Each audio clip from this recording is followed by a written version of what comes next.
Are you someone who has studied a foreign language in school, maybe for a few years, but can't speak that language at all?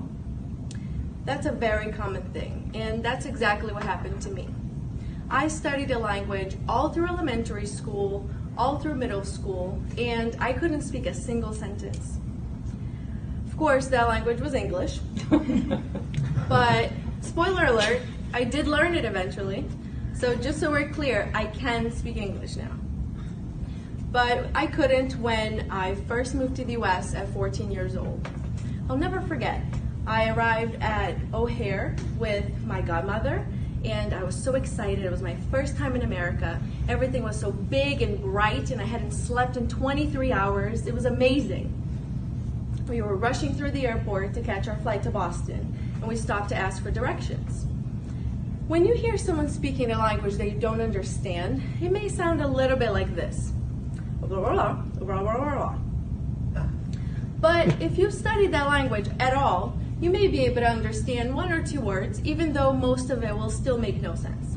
So what it sounded to me like was this. Before.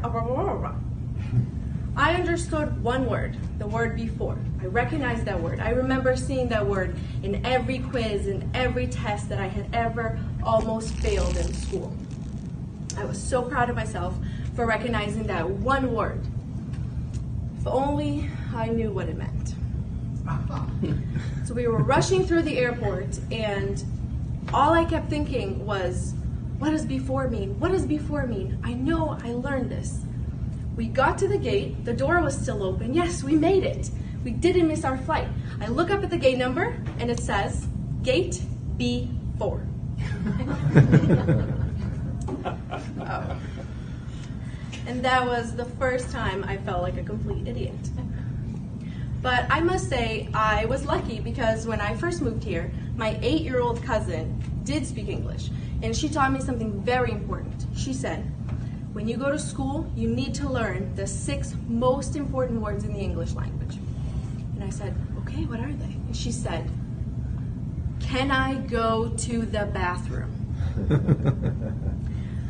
A few years before, when she didn't know how to speak English yet, nobody taught her how to ask to go to the bathroom when she was in school.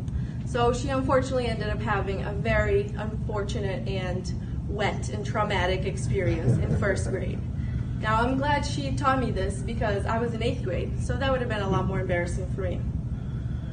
When I started school, I knew some keywords, and I finally worked up the courage to walk up to my teacher and ask, can I go to the bathroom?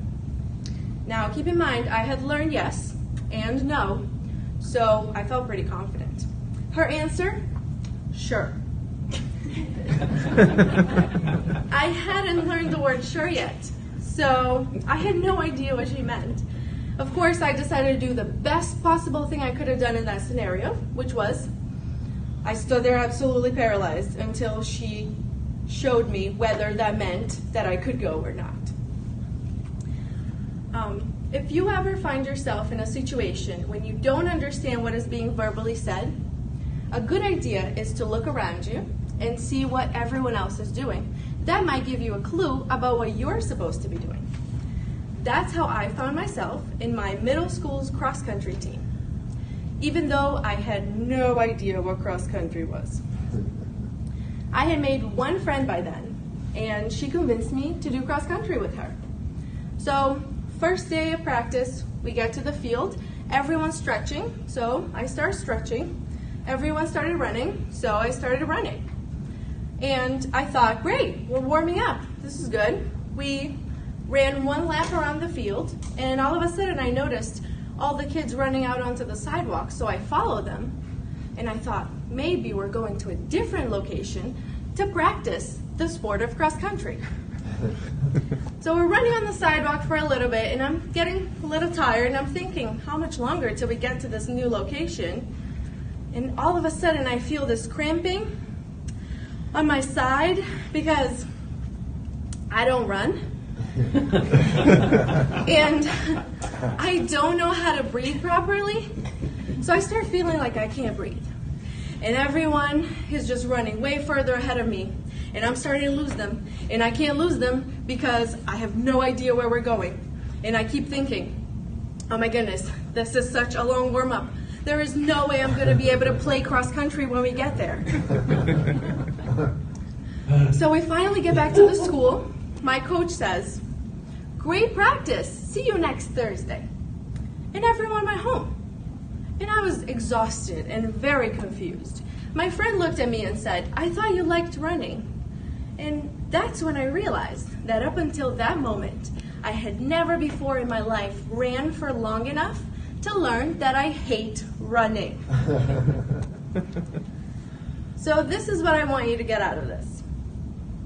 First, if you ever decide to try a sport that you have no idea what it is, you may just learn that you hate it. Secondly, some words don't mean what you think they mean, and that applies to many different languages.